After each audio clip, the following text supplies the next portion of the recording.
Dairy farm అంటేనే చాలా రిస్క్తో కూడుకున్న వ్యవహారం. అది వానొచ్చినా, వరదొచ్చినా, ఎండగొట్టినా, చలి పెట్టినా పని మాత్రం తప్పదు. ఉదయం మబ్బుల 4 గంటలకు లేచి బర్ల కాడికి వస్తే పని తీరేసరికి 11 అవుతుంది. 11 దాకా నీకు పని తీరదు. మళ్ళా పోయి తిని ఒక గంట సేపు పడుకున్నామా, మళ్ళీ 3కి వస్తే బర్లకు గడ్డి కోయడం, ఎండకాలు తీయడం, పాలు పితకడం, దాన పెట్టడం, మళ్ళీ యథావిధిగా ఎక్కడెక్కడ సెట్ చేయడానికి 7, 8 అవుతుంది. సో చాలా ఇబ్బందితో కూడుకున్న వ్యవహారం. లక్షల పెట్టుబడి, నువ్వు లక్షల పెట్టుబడి పెట్టినా ఇలా 1 ఇయర్లో సక్సెస్ అవుతా, 6 నెలలలో సక్సెస్ అవుతా అంటే మాత్రం డైరీ ఫామ్ కష్టం. మినిమం 3 to 5 years పడుతుంది నువ్వు సక్సెస్ కావడానికి. అంతా ఓకే నీ దగ్గర ఉండి నువ్వు చేయగలిగే సత్తా ఉంటేనే డైరీ ఫామ్లోకి రండి. మీరు పని చేయగలిగేదంటుంటేనే రండి.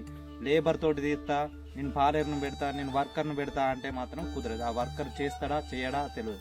వర్కర్ ఉన్నా లేకున్నా నువ్వు 24 గంటలు ఆయన లేకున్నా నువ్వు చేసుకోగలిగేది ఉంటేనే డైరీ ఫామ్లోకి రండి. ఈ యొక్క డైరీ ఫామ్ మీదనే సక్సెస్ అవుతా అంటే కష్టం. దీనికి అనుబంధంగా వ్యవసాయము, ఇతరత్ర రంగాల మీద ఉంటే పార్ట్ టైం లెక్క చేసుకోండి. కానీ మీరు జాబులు బంద్ చేసి వచ్చి నేను డైరీ ఫామ్లో సక్సెస్ అవుతా అంటే మాత్రం చాలా రిస్క్తో కూడుకున్న వ్యవహారం.